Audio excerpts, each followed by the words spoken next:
आज की इस वीडियो में हम बात कर रहे हैं previous year questions of soil erosion के बारे में। कौन से प्रीवियस ईयर क्वेश्चंस हम समझते हैं इस बात को कि आईसीएआर, जीआरएफ या जैसे मैं कह सकता हूं AIEEAPG 2021 से लेकर 2024 तक के जो भी पेपर्स हैं, आपको पता होना चाहिए कि 2023 में जो एग्जाम हुआ था वो 2 शिफ्ट में हुआ था। तो उन दोनों ही क्वेश्चन पेपर को मैंने यहाँ कंसिडर किया है। तो टोटल 5 क्वेश्चन पेपर्स हैं पिछले, उनसे मैंने सॉइल इरोजन के क्वेश्चंस जो भी हैं उन्हें कलेक्ट किया है और आपके सामने यहाँ रिप्रेजेंट कर रहा हूँ। और मैं ऐसे उम्मीद करता हूँ कि आपने इस वीडियो से पहले की वीडियोस भी देखे होंगे जिनके अंदर हमने डिटेल्स में सभी चीजों को अच्छे से कवर किया है, जो कि पिछले सालों के जो क्वेश्चंस हैं उन्हें तो कवर कर ही रही हैं ये सारी वीडियोस। साथ में आने वाले एग्जामिनेशंस में आई एम रियली श्योर जो भी क्वेश्चंस आपसे पूछे जाएंगे वो भी इन वीडियोस से आप कवर कर सकते हैं। तो ऐसे मैं होप करता हूँ आपने ये पिछले वीडियोस देखे होंगे। अगर नहीं देखे हैं तो उनके लिंक ऊपर आई बटन के साथ नीचे डिस्क्रिप्शन बॉक्स में अवेलेबल है, आप चाहें तो उन्हें देख सकते हैं। और हेलो दोस्त, मेरा नाम दिवाकर खत्री है और चलिए शुरू करते हैं आज के इस वीडियो को, जो कि है previous year questions of soil erosion.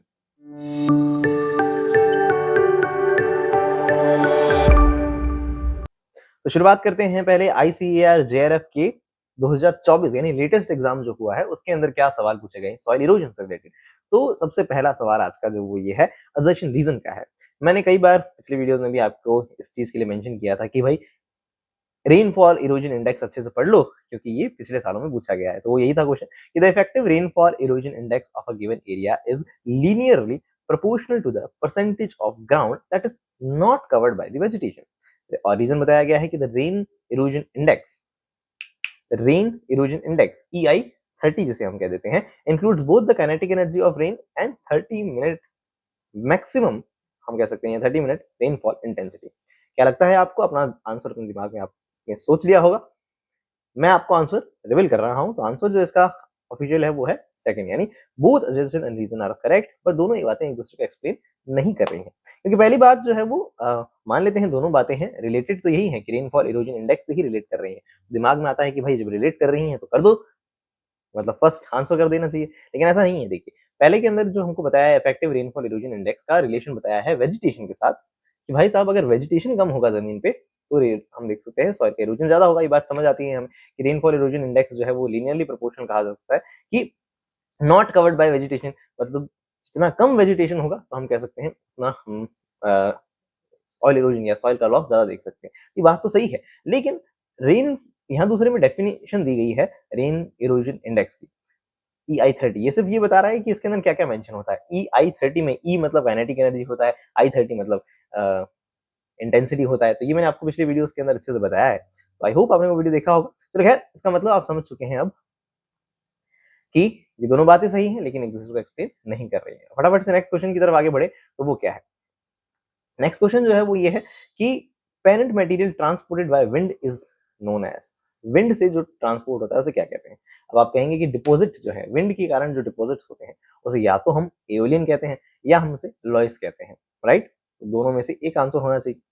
आपके अकॉर्डिंग आंसर क्या होना चाहिए जरा अपने दिमाग में सोचें। मैं आंसर अब रिवील कर रहा हूं। तो आंसर जो इसका ऑफिशियल दिया गया वो है एओलियन। जो सैंड हम कह सकते हैं सैंड के रूप में डिपॉजिट्स होते हैं उन्हें एओलियन कहा जाता है। अब दिमाग में आएगा कि भाई साहब लॉइस भी तो किया जा सकता था सिल्ट कंटेंट के रूप में, लेकिन पेरेंट मटेरियल की बात है और specifically I don't know why official answer की के अंदर इसका आंसर जो है वो एओलियन को ही सही माना गया है। तो वही एक बार को याद कर लेंगे, कल को फिर आ गया एग्जाम में क्वेश्चन तो हम एओलियन को ही सही कंसिडर करेंगे। आपको क्या लगता है इस क्वेश्चन के बारे में तो मुझे कमेंट सेक्शन में जरूर बताना। और जब हम इस तरह के सवाल देखते हैं तो ये टेबल हमेशा हमारे दिमाग में होनी चाहिए। ना सिर्फ हमें एओलियन और लॉइस, और हमें सारी इंफॉर्मेशन दिमाग में होनी चाहिए कि एलुवियम क्या है, लोकस्ट्राइन क्या है, मेराइन क्या है, साथ में आउटवॉश क्या है, रेजिडम क्या है, मोरेन क्या है। अच्छा, मेराइन और मोरेन दोनों में क्या फर्क है ये पता होना चाहिए। तो इस तरह की ये सारी कोलुवियम बहुत ही फेमस नाम है कोलुवियम, हर साल इस टेबल में से क्वेश्चन पूछे जाते हैं। आई रियली होप टेबल आपको याद है, नहीं है तो प्लीज अभी याद कर लेंगे। अभी नेक्स्ट क्वेश्चन देखते हैं कि 4 स्टेजेस ऑफ गुली डेवलपमेंट। लगातार आई थिंक 3 बार पूछा जा चुका है क्वेश्चन, और अभी अब हम देखेंगे 2021 में भी आया है। अभी आपके सामने आएगा ये क्वेश्चन कि 4 स्टेजेस ऑफ बुली डेवलपमेंट। बहुत ही इजी सा सवाल है, फटाफट अपना दिमाग में आंसर सोच लिया होगा आपने। आंसर मैं अगर रिवील करूं तो वो क्या होना चाहिए? Answer should be the second one. सबसे पहले हम कहेंगे भाई साहब फॉर्मेशन होगा, तो मतलब पहला तो डी होगा, और पहला डी तो सिर्फ एक ही ऑप्शन में दिया है तो हमारी बल्ले बल्ले हो जाती है इस तरह की ऑप्शंस के कारण। सीधा ही देख के समझ जाते हैं भाई साहब आंसर तो सेकंड ही होना चाहिए। अब क्या होगा ये याद होना चाहिए हमें 2 से 3 बार पिछले सालों में आ चुका है, तो प्लीज अच्छे से याद रखना, फिर आ सकता है। अच्छे से याद रखेंगे कि पहले क्या होगा, फॉर्मेशन होगा, उसके बाद डेवलपमेंट होगा, डेवलप होने के बाद वो हील होगी, और उसके बाद हम कह सकते हैं उसका स्टेबलाइजेशन होगा। एट द एंड हम कहेंगे वो स्टेबलाइजेशन की जाएगी। नेक्स्ट क्वेश्चन की बात करें तो वो है कि water erosion follows the sequence, क्या सीक्वेंस फॉलो करता है? बहुत ही इजी सा क्वेश्चन है, फटाफट अपने दिमाग में आंसर सोच लें। मैं आंसर रिवील कर रहा हूं, तो आंसर जो है वो ये है कि सबसे पहले छपाक यानी स्प्लैश इरोजन होगा, उसके बाद हम देखेंगे शीट इरोजन होता है, उसके बाद रिल, उसके बाद गुली, और एट लास्ट हम जिसे कह सकते हैं रेवाइन, जो कि रिवर बैंक के पास का इरोजन है, उसे कंसिडर किया जा सकता है। तो answer should be the second one, right. I hope आपने आंसर सही सोचा होगा। बस इतने से ही क्वेश्चन थे। हाँ, मतलब भी लेटेस्ट तो जेआरएफ में यही क्वेश्चन पूछे गए हैं सॉइल साइंस के एग्जाम में। 2023 की बात करें तो वो क्या है, 2023 के अंदर पूछा गया है कि universal soil loss equation, exactly same question repeat भी हुआ है, अभी आपके सामने आएगा। 2022 में या 21 में रिपीट हुआ था ये क्वेश्चन, मतलब 23 में रिपीट हुआ था, पहले 2022 में भी आया हुआ है। तो यूनिवर्सल सॉइल लॉस इक्वेशन जो कि हम पढ़ के आए हैं रकलस सीपी, यूएसएलई को तो हम रकलस सीपी के रूप में याद करते हैं, उसके ऊपर एजेशन है। रीजन कहता है कि universal soil loss equation determination is for the reduction of erosion to tolerable limits necessitate the adoption of properly planned cropping practices and soil conservation measures। तो क्या लगता है आपको, क्या दोनों बातें सही हैं, एक्सप्लेन कर रही हैं, रीजन गलत लग रहा है या अजर्शन गलत लग रहा है? क्या आपको लगता है? मुझे अपने आप दिमाग में सोच लीजिए, मुझे मत बताइए। तो आंसर अगर मैं आपको रिवील करूं तो आंसर दिया गया है फर्स्ट, यानी कि दोनों बातें एक दूसरे को एक्सप्लेन कर रही है। आप कहेंगे कैसे? कि भाई साहब पहले में तो सिर्फ इतना लिखा है कि रेकलेस सीपी के बारे में, तो दूसरी बात उसे सेटिस्फाई कैसे कर रही है? देखो दूसरी इक्वेशन यही कह मतलब दूसरा स्टेटमेंट यही कह रहा है कि यूनिवर्सल सॉइल लॉस इक्वेशन क्या डिटरमाइन करता है कि भाई रिडक्शन किस तरह से किया जा सकता है इरोजन का। क्या कह रहा हूं मैं कि सॉइल इरोजन को किस तरह से कम किया जा सकता है, इसी पे तो वर्क करती है सॉइल लॉस इक्वेशन, राइट। और कैसे वर्क करती है कि हम कैसे क्रॉपिंग प्रैक्टिसेस और सॉइल कंजर्वेशन मेजर्स काम में लें ताकि सॉइल इरोजन कम हो सके। और वो सब चीजें मेंशन भी है, देखो सी मतलब क्या होता है क्रॉप प्रैक्टिसेस, पी मतलब हम देख सकते हैं सॉइल कंजर्वेशन प्रैक्टिसेस वगैरह जो है, तो वो सभी चीजें इस इक्वेशन में है। इसीलिए ये रीजन जो है सेटिस्फाई कर रहा है ऊपर की बात को, यानी सॉइल लॉस इक्वेशन एस्टिमेशन दोनों बातें रिलेटेड हैं, एक्सप्लेन भी कर रही हैं। तो अच्छे से इस टॉपिक क्वेश्चन को याद रखें, रिपीट हो सकता है। नेक्स्ट क्वेश्चन जो है वो मैचअप के रूप में है आपके सामने, कि आप इजीली इसे मैच कर सकते हैं। फटाफट से अपने दिमाग में इसका आंसर सोच लीजिए, मुझे पॉज करके आंसर सोच लीजिए। मैं आंसर रिवील कर रहा हूं, तो आंसर इसका जो दिया गया है वो है फर्स्ट, यानी लैंड यूज है उससे रिलेटेड है soil capability classification.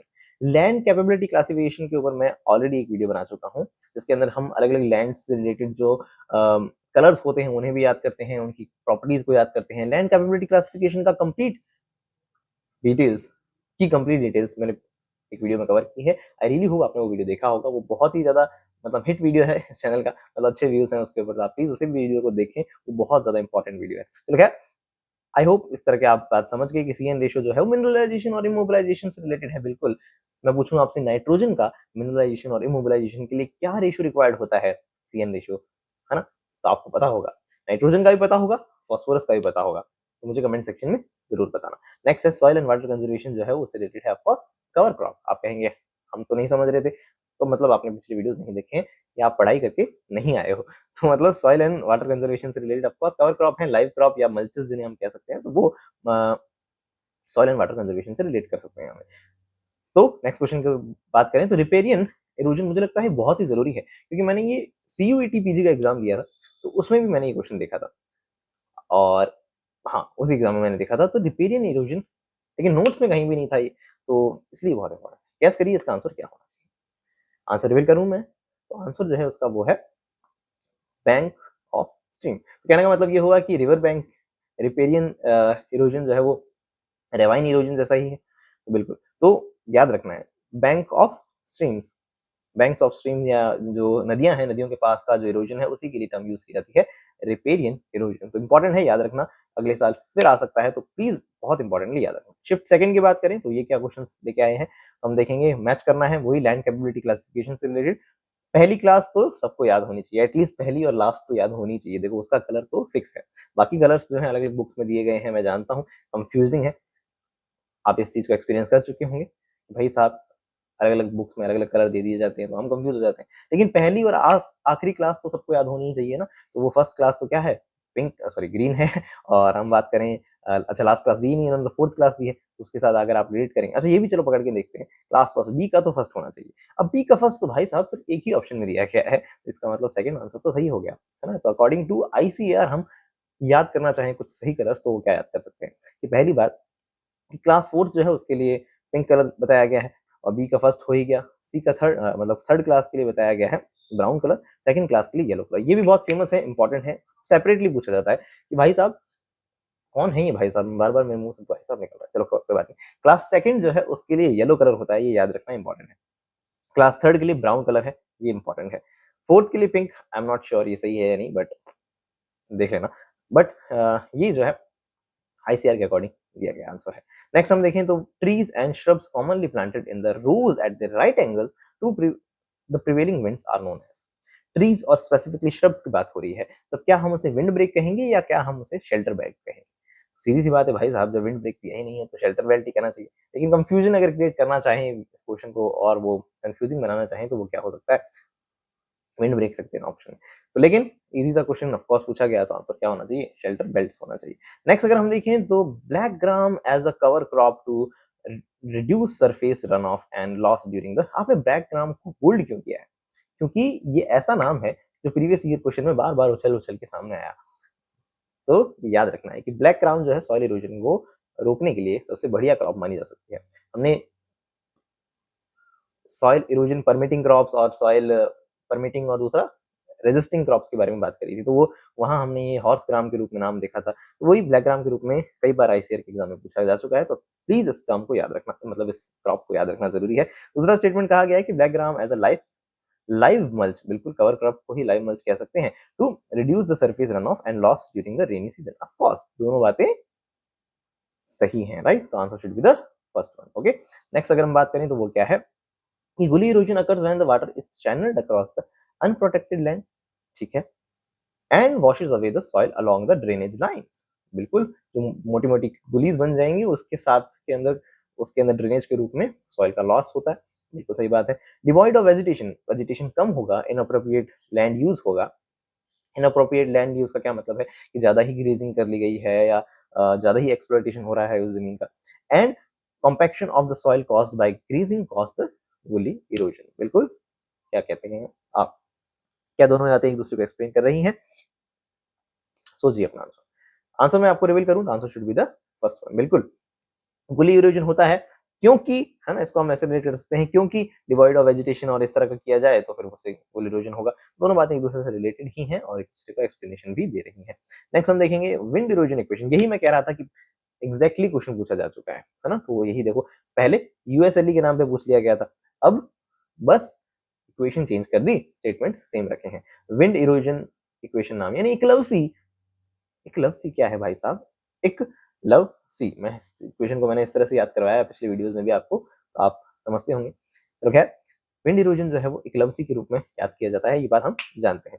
Wind erosion equation determine करती है रिडक्शन इन द, वही बात है, ताकि हम विंड इरोजन को कम कर सकें। तो इस सब के अंदर वो सब चीजें हैं जो कि, बात समझ गया, मैंने वो एक्सप्लेनेशन पहले दिया था, वही चीजें यहाँ अप्लाई हो रही है। Answer should be the first one only. Okay, तो नेक्स्ट अगर हम बात करें तो वो क्या है, वो है मैचअप का क्वेश्चन, और इजीली आप मैच कर सकते हैं। आई थिंक ये क्वेश्चन एक्जैक्टली रिपीट हो रहा है ना। अभी हमने देखा था तो वही देखो, बस ऊपर नीचे हो चुकी हैं, वहां कवर क्रॉप्स था, अब यहाँ सॉइल कंजर्वेशन में क्या हो चुका है, स्ट्रिप क्रॉपिंग हो चुका है। तो answer should be the third one, ए का फोर्थ, यानी soil conservation is related to the strip cropping. बिल्कुल, आई होप आपने आंसर अपना सही सोच लिया था। हर बार क्वेश्चन आते ही आप मुझे पॉज कर लेते हैं, ऐसी उम्मीद रखता हूं। चलो खैर, 2022 में क्या सवाल पूछे गए उनके बारे में बात करते हैं। Mulching control soil erosion and improve soil water retention. Mulching तो भाई साहब क्या नहीं कर सकती, ये बताओ हमें। सॉइल के अंदर मॉइस्चर होल्ड कर सकती है, इवेपोरेशन लॉसेस कम कर सकती है, एक ही तो बात है, एक ही बात है ऑफकोर्स। तो दूसरी बात हम कह सकते हैं कि वीड्स की ग्रोथ को कम कर सकती है, सॉइल इरोजन को कम कर सकती है, रेन का इम्पैक्ट जो है वो कम कर सकती है सॉइल पे, एक ही तो बात है, सॉइल इरोजन से रिलेटेड। हाँ हाँ, लेकिन फिर भी फायदे जब हमें लिखने होते हैं एग्जाम में, तो हम ऐसे रखते हैं ना, घुमा घुमा के ज्यादा पॉइंट बनाते हैं तो वही वाली बात है। तो खैर, फर्स्ट स्टेटमेंट तो सही है। Intensive tillage based agriculture production system has a negative impact on qualities of soil, water and biodiversity. Intensive tillage दिक्कत क्रिएट कर सकता है, तभी तो कॉन्सेप्ट आया है कंजर्वेशन टिलेज का। तभी तो कॉन्सेप्ट आया है नो टिलेज का, जीरो टिलेज का, है ना? नाम सुने हैं हमने, सॉइल कंजर्वेशन वाले वीडियो के अंदर हमने इस तरह की बात करी थी। क्या लगता है आंसर क्या होना चाहिए? दोनों बातें सही हैं, क्या रिलेट कर रही हैं? तो नहीं कर रही ना, तो answer should be the second one ना। मल्चिंग, पहले हम मल्चिंग की बात कर रहे हैं, दूसरे में इंटेंसिव टिलेज की बात कर रहे हैं। I don't know, I think इसका आंसर फर्स्ट दे दिया गया है ऑफिशियल आंसर की में, बट मुझे लगता है कि answer should be the second one only, क्योंकि दोनों बातें एक दूसरे से रिलेट नहीं कर रही। हाँ, हम टिलेज की बात कर रहे हैं और दूसरे पहले में हम मल्चिंग की बात कर रहे हैं, तो answer should be the second one मेरे ख्याल से, लेकिन ऑफिशियल आंसर की में शायद इसका आंसर फर्स्ट है। आपको क्या लगता है कमेंट सेक्शन में मुझे जरूर बताना। तो खैर अब देखते हैं कैपेबिलिटी क्लास फर्स्ट का कलर क्या है, जो मैंने अभी थोड़ी देर पहले आपको बताया था। तो बच्चा बच्चा जानता है, answer should be the first one, right? तो ग्रीन कलर होता है उसका। येलो कौन सा होता है? Class second. अब रेड जो होता है, हमने जैसे कि जाना था कि ब्राउन दिया गया था, तो ब्राउन की जगह कुछ बुक्स में आई थिंक रेड भी दिया गया, तो शायद क्लास थर्ड के लिए रेड होता है ना? तो चलो खैर आगे नेक्स्ट हम देखते हैं असर्शन रीजन का question. The effective rain fall erosion index of a given area is linear proportional. वही क्वेश्चन सेम जो अभी हमने पहले देखा 2024 में, 2022 में भी आया है। और अगर आप 2024 का SRF यानी जिसे हम कहते हैं सीनियर रिसर्च फेलोशिप के लिए जो एग्जाम होता है, PhD एंट्रेंस के लिए जो एग्जाम होता है, उस पेपर को उठा के देखेंगे, वहां पे भी क्वेश्चन आया था, शायद आया था।